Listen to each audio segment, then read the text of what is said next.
Good afternoon, and how is everybody doing? I hope you're doing well and stay safe. Okay, now let's take a look at a very, very special island. We're looking at the island of Taiwan, and specifically the Austronesian languages that are still spoken there. There are about 16 languages, so this is a map of all the languages in Taiwan that were recorded to have been spoken there. And the ones on the west coast, most of them are now extinct, or they're no longer being learned by the new generation. A lot of the languages in Taiwan are now spoken only by elderly people. Some of them, like Paiwan, like Amis and Atayao, might be spoken by younger people, but children, teenagers nowadays are switching more and more towards Mandarin, unfortunately, which is a pity, because there's a huge diversity of languages in Taiwan. There are neighboring languages on different valleys that are more different than English and Russian and Hindi. I'm not joking. This is Taiwan. It's a tiny island with a massive amount of biodiversity, linguistic diversity as well. And so today we're going to look at just one language, because to cover all of them would be exhausting, and impossible, specifically Paiwan. And the reason why I want to talk about Paiwan is because Paiwan is one of the more conservative languages. It's got a phonology, the pronunciation at least, is very, very ancient and conservative. A lot of the features of Proto-Austronesian have been preserved in Paiwan, especially the phonology. We'll take a look as we go along. So bear with me. Let's take a look. All right. Now, Paiwan, a few facts about Paiwan. So it is one of 16 languages that are still spoken, from the Austronesian family in Taiwan. Okay. This is 66,000 speakers thanks to Omniglot, my friend Simon Egger's wonderful website. Back in 2002, I think the number of speakers might have increased, but the problem, of course, is that, again, more and more people who are below 30 are speaking Mandarin now among the Paiwan peoples, and all over Taiwan, in fact. And so, while there are people who are young people in their 20s and 30s who can still speak the language, below that age group, in their teens and 20s, less and less and less. Unfortunately, and again, it's because of the influence of Mandarin, the impact of an authoritarian language, in this case, an official language that is slowly taking over in every aspect of Taiwanese society, and as Austronesian languages, local dialects like Minanhua and Kejia and Hakka are also being replaced by Mandarin gradually. So this is a phenomenon that's happening everywhere. Now, if we look at Paiwan, the language is spoken in the south, so the right at the southern tip of the island. So it's Pingtung and Taidong counties, if you know where Taiwan is, and where the main cities and towns are. Taidong, that area is primarily, even to this day, primarily Paiwan speaking, at least outside the Chinese speaking areas. And so, compared to other Austronesian languages in Taiwan, the Paiwan phonology is extremely conservative. There are sounds and there are words that most likely have changed very little since Proto-Austronesian, like 5,000-6,000 years ago. Most of them are still intact, the pronunciation at least. The grammar might have changed a bit, so there's some aspects, but in general, the phonological system is very, very, very archaic, very, very old-fashioned, and very conservative, in other words. So we're going to look at this. We're going to see a lot of similarities with other languages in Southeast Asia, in Polynesia. We find a lot of very similarities and also a lot of differences. The Taiwanese languages have a lot of words that are not found in the other languages, or that have a very ancient meaning. Like the word for hand, which is lima in many languages, only means hand. In some languages, it can mean 5, but originally the original meaning of lima was hand, and then it became 5. In the Austronesian languages. So in Taiwan, not all languages actually participated in that shift, so they still retain the original meaning. For example, there are sounds that were obviously distinct in Proto-Austronesian that were lost in the Polynesian and also the Malayo-Polynesian languages. They lost a lot of sounds that were still preserved in Taiwan. So we'll take a look at that. It's a different sound mergers, we call them. Also, the Austronesian focus system is, of course, intact. You've got, of course, we'll talk about how the grammar basically focuses different nouns in a sentence depending on the importance of that particular noun in the narrative structure. We're going to look at how this works. This is very similar to what happens in a lot of Philippine languages and in Malagasy and some of the languages in Borneo, in Sabah, for example. They still do this, but by and large, most Austronesian languages have lost this system. And we'll take a look at how, over the next few videos, we'll talk about how this has evolved and how it transformed into other languages now. But then the original form of it is most likely retained by languages like Paiwan. So let's take a look. Okay, so basic words in Paiwan that you might recognize, depending on where you are and where you are coming from. The word for to go down to the mountain or go to the sea, the root is laus, and it's related to the word laut in Malay or Tagalog laut, right? To sea word, to go to the sea, and you can use it for verbs in Paiwan. You can use it to as a verb to go down, lilaus. So you see in Paiwan there are two L sounds. There's an L which is a la, where you put your tongue to the top of your this part over here, right over to the retroflex area, or da. So that area we call the lalangit area, the top of the mouth. As in many Indian languages, la, da. These sounds are often found in quite a few Taiwanese languages, including Paiwan. So the L, the la, the LJ sound is like a lia, or depending on the dialect, some people say la, some say lia. That's right. So laos and laos means to go down or to go towards the sea. Because if you look at the island of Taiwan, the mountains are all in the middle, and once you go to the coast, it's down. So down and towards the sea is often the same direction. The word for water is zalium or zalum. All right, and that comes from something like in Proto-Austronesian, probably something like dalium, which is preserved in, I think Ilocano has something like this, danum. You say that for water. Malagasy has a ranum. Ranu, that's right, ranumas, the sea. Ancient Proto-Austronesian peoples had many words for water. So there's seawater, clean water for drinking, river water, the water in the stream, and different languages pick different words to become their word for water. So we're going to look at it in later videos where this word comes from. But the general word in Paiwan is zalium. Okay, and you can change this in any noun. It can become a verb in Paiwan. So pazalium means to irrigate or to apply water. Puzaliuman means a water container. So you have pu and an, so that you can do it. The word for rain is kudyal. So kudyal or kudyal means rain. Kudyal, that's related to the word hujan in Malay. So that's another sound that was lost. The Q sound, ka, is found in a lot of ancient, the older Austronesian language, or the ones that broke off from the older branches of Austronesian, have a ka sound that was lost. And it either became a glottal stop in Tagalog, or it became like a H sound in Malay. So like ulan, rain, ulan, right? Udyal, and kudyal, became hujan in Malay. All right. The other thing is that there is the LJ sound often corresponds to an N sound in the other languages as well. So this is what we think is that there are probably the N sound, like in anak, was originally something like an L sound. All right, that merged with an N. So basically, when people left Taiwan, the languages that left sort of started reducing their sounds and simplifying them. So a lot of the sounds like the ka sound were merged with the H sound. The lia became an N and stuff like that. The zi sound became a T sound. So it merged together and simplified. The further away you went from Taiwan, but inside Taiwan, the core, there's often a huge variety of very complex phonological systems that you don't find outside Taiwan. So this is an example. Kadao is the sun. Makadao is to be bothered by the sun. Pakadavan is to dry something in the sun. So you can make it into a verb. Kadao, like the word arau in Tagalog, the same word. The word for tree is cashew. You might not recognize it, but if you speak in Austronesian, you use this word all the time. Outside Taiwan, I would say the newer languages, well, not newer languages, but the more innovative languages have lost the sh sound. So kayu. So cashew, tree is kayu in Malay, kahoy in Tagalog, and some of the other languages, either tree or wood or both in some languages. I think it becomes kau or au in Polynesian languages, a word for tree or wood, right? And then the word cashew, you can of course change it into a more abstract, pukashivan. Pukashivan is a forest, okay, a place with many trees. So some idea of what the language sounds like. Let's take a look at some more words. So the word for fire again is sapui. Again, we use this every time, but if you speak Malay, Indonesian, or Tagalog or something, you use this all the time. You just don't realize it. The sounds became simplified the further away you go from Taiwan. So one of the losses is the S sound was often lost in words in many ways. So in fact, sapui is actually apoy, fire in Philippine language, apoy. And by the time you come to Malaysia and you come to Borneo and Indonesia, Malaysia, it becomes api.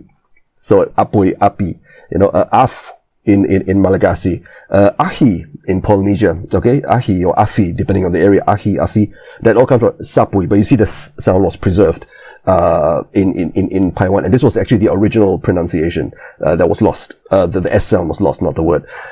So if we go down to other words like this, we have, of course, you recognize the word kan, which is to eat. Okay, obviously there is the word to eat. It's the root of makan, for example, or the Tagalog kain or kai in Polynesia. That's the same word. The word to buy is verli. So the E is like an sound, the same in Malay. The L sound, there are two L sounds, so this is la sound. The word for choose, pilih. Pilih is to choose, like in Malay, in Tagalog, pilih, mamili, that the kind of thing, that to choose. Fili, I think, fili or fili in Polynesian languages, that's the same word.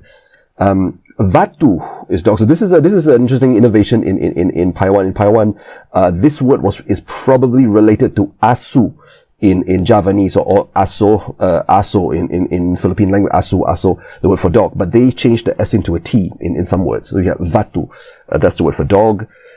Vuluk is a spear. Again, this word is, I don't think this one is used in Polynesia, but it is used in the Malay speaking area and some Philippine language. Vuluk is spear, but the original meaning was a type of bamboo. So in Malay, buluh.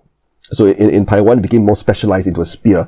I'm assuming because in ancient times, the Aboriginals used spears to, use the bamboo to make spears. So that's why it's vuluk, also means spear, but in Malay, it's buluh. Okay, buluh. Yes, and I think it's buho in Tagalog or something like that, right? Correct me if I'm wrong. But this is where, you see some very interesting patterns. The other word is jalan, which is, of course, to walk, a road rather. In this language, it means to walk to a road. In other languages, it can be used to walk or to go along a path. All right. So in Paiwan, any noun can become a verb. So we'll look at some examples later on. And finally, the word for walk. This is an interesting word. I have found this etymology. Pariuk means walk, like a frying pan. And it depends on the language. In Malay, for example, it is the word for a pot, right? But in the Philippines, palayok is more like a pan, I think. Or is it a frying pan or something like that? Let me know. Or something made of metal, right? So it depends on the language. But in Paiwan, it means a wok or a pan with a metal bottom. Okay, so let's take a look at some other interesting words and sounds. The word for woman, vavayan. Vavayan, that's the word that's similar to babae in Tagalog. Fafine in some of the Polynesian languages. Another one that you want to look at is ukalai or ukaliai. So there are a few different Paiwan dialects, and depending on the village, which village, some people might say ukaliai, some people say ukalai. This is the word for man, and the word for child is alyak or alak. Alak. So you see something interesting here, like a lot of words in Paiwan that have this LJ sound, lia or la, alright, they become N in the languages outside Taiwan. So anak, meaning child. The word for rain, hujan, which became hujan in Malay, for example. On the other hand, you also have a lot of words with N that stay N. So, for example, the word kan, to eat, okay, that has the word makan, that has an N as well, so it hasn't changed. In other words, what you're seeing here is there are two different sounds that have collapsed in the Malayo-Polynesian languages, meaning that outside Taiwan, these two sounds have merged together. So you can predict what a sound would be like in Tagalog or Malay or Polynesian by looking at Paiwan, but not the other way around. When you look at the word anak, you cannot tell whether it came from an N or it came from an LY in Malay. But if you look at Paiwan, yes, you just said the N stays N, the LY sound becomes an N. So both these sounds have merged together. There are a lot of sounds like this. The one classic one is the TS, the ts sound, which became a T as well. And some words maintain the T is still there, so they've merged. Basically, we call this, in linguistics, we call this a sound merger. Let's look at other words. Kaka, which means sibling. Cao cao, which means man or human being. Cao cao, this is ta'o in Tagalog. And this is the ts sound that was lost or merged with the T. So this is an interesting case of a sound merger that happened outside Taiwan, but not in the Austronesian languages in Taiwan. Other examples of here's another sound merger with the Q sound. Kamuzi kuzip means animal. Kamuzi kuzip or kamuzi muzip, depending on the dialect. It comes from the word kuzip, which is a root meaning like alive, and it probably was the Z sound was probably like a D sound, like a kudip. And this is the origins of the word, the Javanese, so urip, to be alive in Javanese, urip. Malay, you notice the Q, of course, is gone. It either became a glottal stop or disappeared, or it became a H sound, like in Malay, the kudip became a hudip, and then after some time, the U and the I switch places, you have hidup. So the word hidup comes from the same root. Polynesian languages, it becomes uri, as in Maori, like life, to be alive. Mauli, okay, that's the same word as udip, uzip. All right.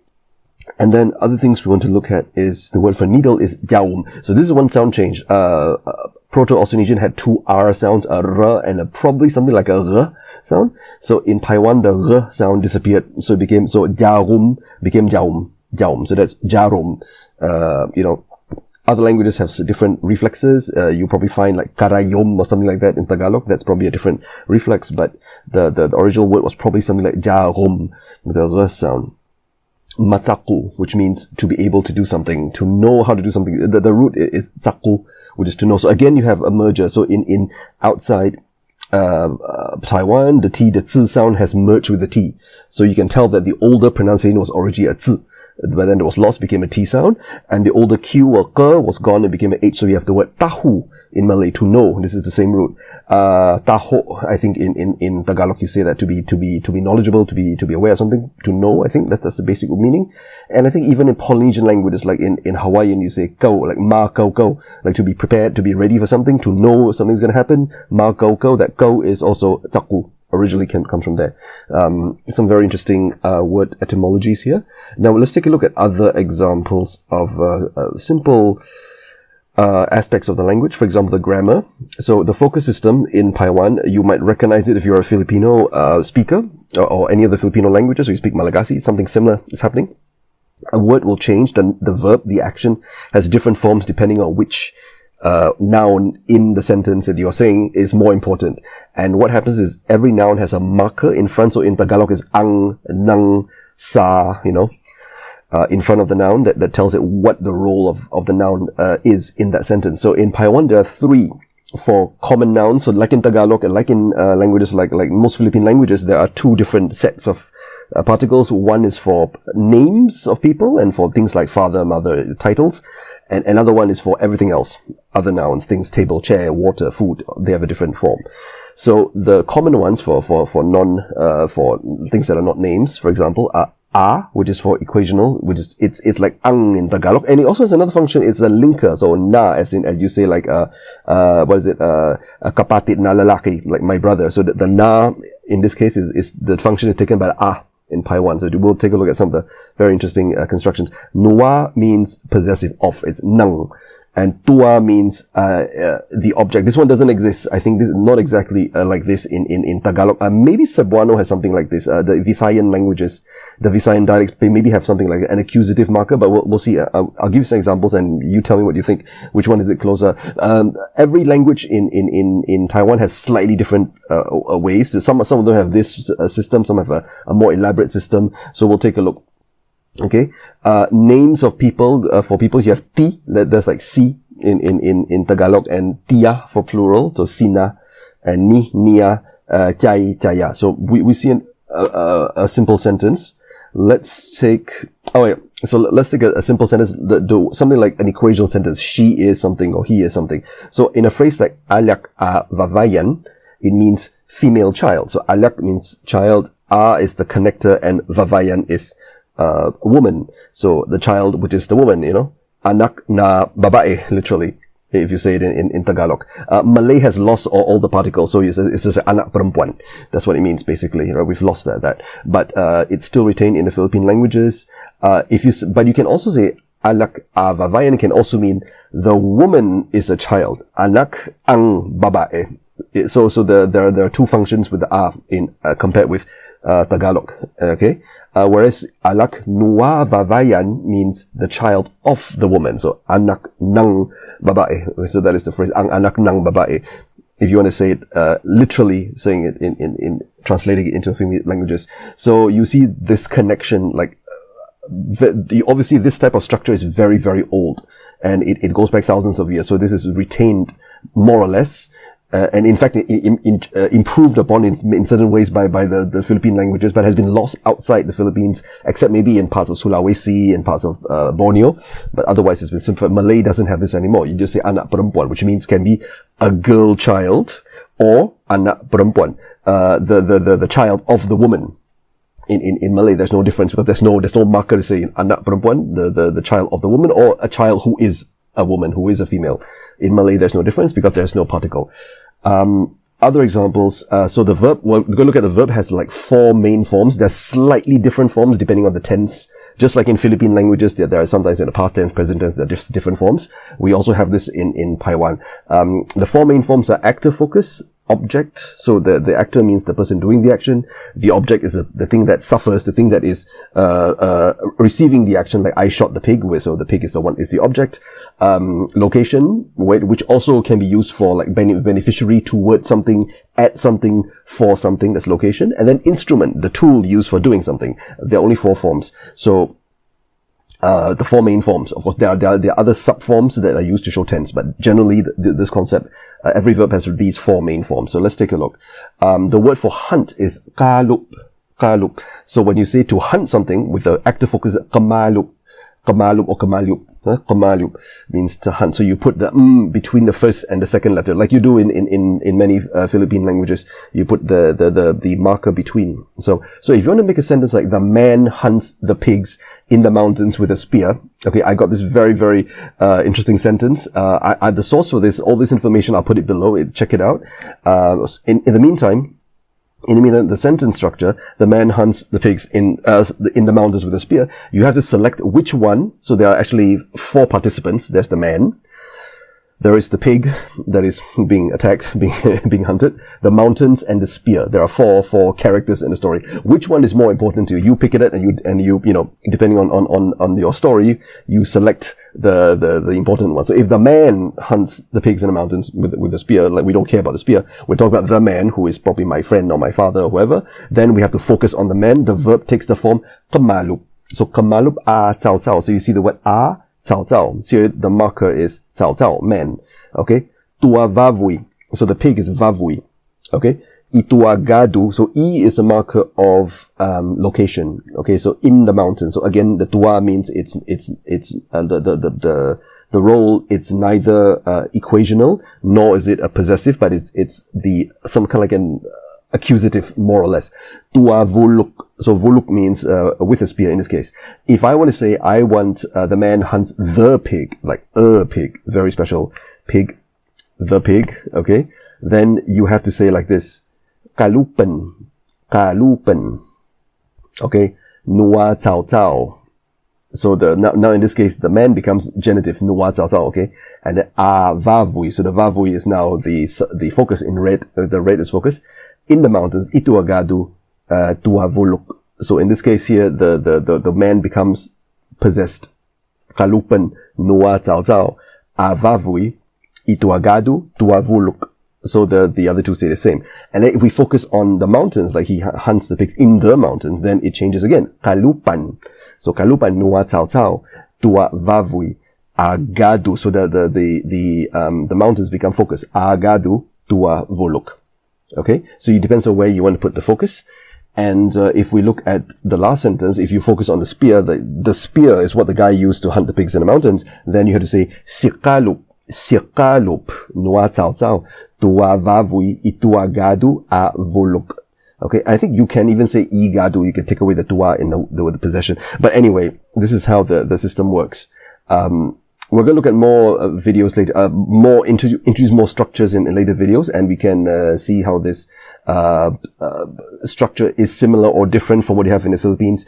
I'm going to add links to some videos, very interesting videos about the Paiwan language right below. Check out the description below. I've got links for examples of the spoken language. Also a very interesting introduction to Paiwan and the syntax of Paiwan, that part of a talk given in Fukuoka at the Polyglot Conference which I went to back in 2019, pre-COVID. That's all I have for now, but I'll be back very, very soon, so stay tuned. We've got more interesting examples of Paiwan grammar, and we'll also do perhaps a comparison of vocabulary from different languages, like the word for water, why there's so many different words for water. They all come from the same, a couple of like 4 or 5 major words, but why are they so different, and what are the etymologies? And maybe the words for directions, like down the hill, into the sea, and all that. We'll do that, where the words north and south came from in Malay, and so on, compared with Javanese, and compared with Tagalog, and compared with Polynesian languages. We're going to look at that in later videos. All right. So thank you very much, and see you soon.